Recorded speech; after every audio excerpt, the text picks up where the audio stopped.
இனிய தோழர்களே தோழியரே, நான் உங்கள் சிப்லாலேருந்து பேசுகிறேங்க. இன்றைக்கி நம்ம கிராஸ் கட் ப்ளவுஸை அளவாக வச்சு வெட்டும் பொழுதும் நேர்கட் ப்ளவுஸை அளவாக வச்சு வெட்டும் பொழுதும் ஷேப்பில் என்னென்ன மாற்றங்கள் செய்யணும் அப்படிங்கிறத பற்றி சொல்லித்தரேன். வாங்க வீடியோவுக்கு போகலாம்.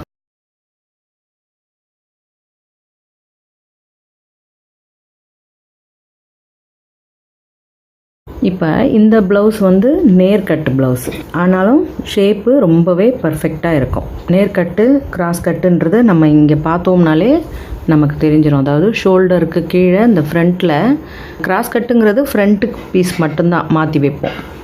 அதுதான் வந்து ஷேப்புக்கு மாற்றம் தரக்கூடியது. இப்போ இதை வந்து நம்ம இந்த நேராக அந்த ஷோல்டர் தையல்லேருந்து பிடிச்சி இப்படி அதுக்கு ஸ்ட்ரெயிட்டான பாதையில் கிளாத்தை பிடிச்சி இழுக்கும் பொழுது உங்களுக்கு எந்த விதமான சுருக்கமும் வராது.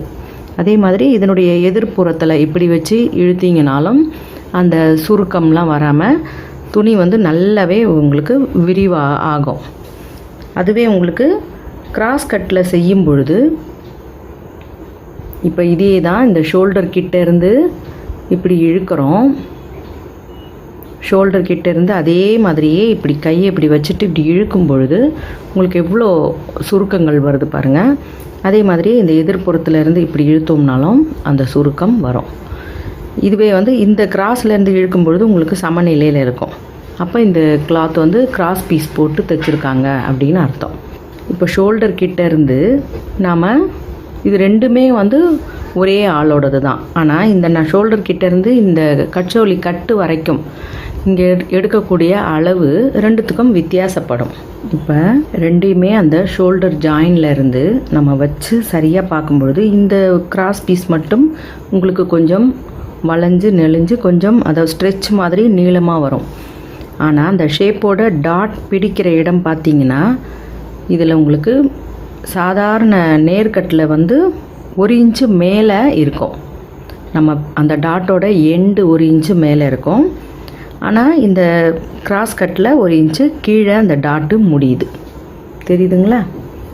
இப்போ அந்த டாட் உங்களுக்கு அந்த மாதிரி முடியும் பொழுது நீங்கள் 2 ப்ளவுஸையுமே சரியாக அந்த ஷோல்டர்லேருந்து வச்சு பார்க்கும் பொழுதே உங்களுக்கு தெரிஞ்சிடும் அந்த வித்தியாசம்.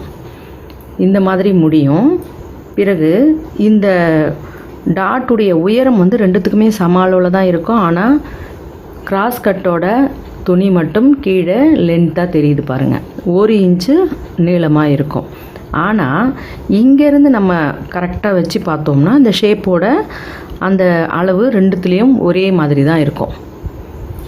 தெரியுதுங்களா? இப்போ இந்த மாதிரி இருக்கும் பொழுது உங்களுக்கு இதிலே வித்தியாசம் தெரியணும்.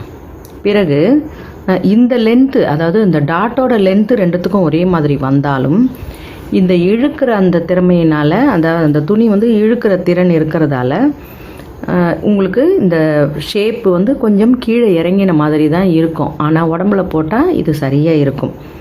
பிறகு இன்னும் ஒரு முக்கிய காரணம்,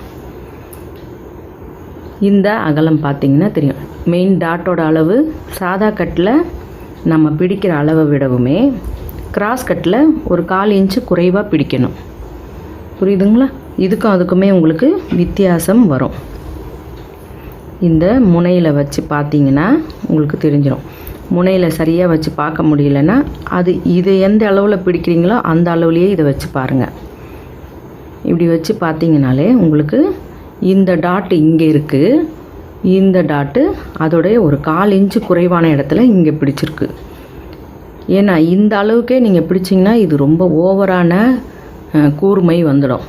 அதனால தான் இது கிராஸ் கட்டுக்கு மட்டும் எப்போவுமே மெயின் டாட்டை பிடிக்கும் பொழுது உங்களுக்கு நேர்கட்டில் இருக்கிற அளவை விடவுமே 1/4 இன்ச்சு குறைவாக பிடிங்க. அப்படி பிடிக்கும் பொழுது உங்களுக்கு ஷேப்பு ரொம்பவே பர்ஃபெக்டாக இருக்கும். மற்றபடி இந்த கொக்கி பட்டியிலேருந்து வர்ற அகலம், மற்ற இந்த டாட் பிடிக்கிறது, இது எல்லாமே வந்து சாதாரணமாக எப்பவும் பிடிக்கிற மாதிரி தான் நீங்கள் கிராஸ் கட்லேயும் பிடிக்கணும். இது எல்லாமே சமமாக தான் இருக்கும். ஆனால் ப்ளவுஸ் வந்து ஷேப்பு போட்டால் ரொம்பவே பர்ஃபெக்டாக இருக்கும். ஓகேங்களா? இந்த வீடியோ உங்களுக்கு நிச்சயமாக பயனுள்ளதாக இருக்கும். வீடியோ பிடிச்சிருந்தால் லைக் கொடுங்க, கமெண்ட் கொடுங்க, ஷேர் பண்ணி சப்ஸ்கிரைப் பண்ணுங்கள். பெல் ஐக்கான் அழுத்தினீங்கன்னா நான் போடுற வீடியோஸ் உங்களுக்கு தொடர்ச்சியாக கிடைக்கும். மிக்க நன்றி. வணக்கம்.